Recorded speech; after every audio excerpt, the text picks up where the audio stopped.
Guys, আপনারা অনেকে বলেন যে আমাদের ম্যাচে নাকি হ্যাকার পড়ে না। তো এটা কি ভাই ছিল? তো দেখেন হ্যাকারটা কিন্তু নিমিশে আমাদেরকে চলে যায় আর আমার স্ক্রিন গুলো করে যায় আর আমি এখানে প্যাক করতে শুরু করি। তো তারপরে দেখেন কি হয়। তো হ্যাকারটা কিন্তু এক জায়গায় অন্য জায়গায় চলে যাচ্ছে। তো আমি ফার্স্ট ভিডিওটা করতে পারিনি। তো আপনারা দেখেন নিজের চোখে, আর দেখেন তার গান থেকে কি আর ফায়ার বেরোচ্ছে।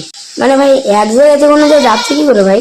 তো লাস্ট পর্যন্ত দেখেন আমার টিমমেট সেটাকে কি করে হ্যাকারকে দেখেন হ্যাকারটাকে রিপোর্ট মারার মতন আমাদের দেখতে পাইনি। তো দেখেন আমার টিমমেট লাস্ট বেলায় কি করে। তো হ্যাকারটা বিশাল উঠছিল, তো তার জন্য আমি এখানে ভাবলাম একটু উদ্বিগ্ন নেওয়া যাক যাতে ওকে মারা যায়। তো দেখেন লাস্ট পর্যন্ত কি হয়। তো হ্যাকারটা কিন্তু আমার এখানে ড্যামেজ দিচ্ছিল, তার জন্য আমি কিন্তু এখানে উদ্বিগ্নতা নিতে পারছিলাম না। তো আপনারা অনেকে বলবেন যে প্যাক করে নাও, তো সেটা আমার মাথায় আসে পরে প্যাক তো করলাম কিন্তু প্যাকটা আধে ফাঁকা। তো তার জন্য আমি ফাইনাল প্যাকটা করে ফেললাম। তো যেই নাম উদ্বিগ্নের গানটা নিতে দেবো দেখেন আমার টিমমেট কিন্তু হ্যাকারটাকে মেরে দেয়।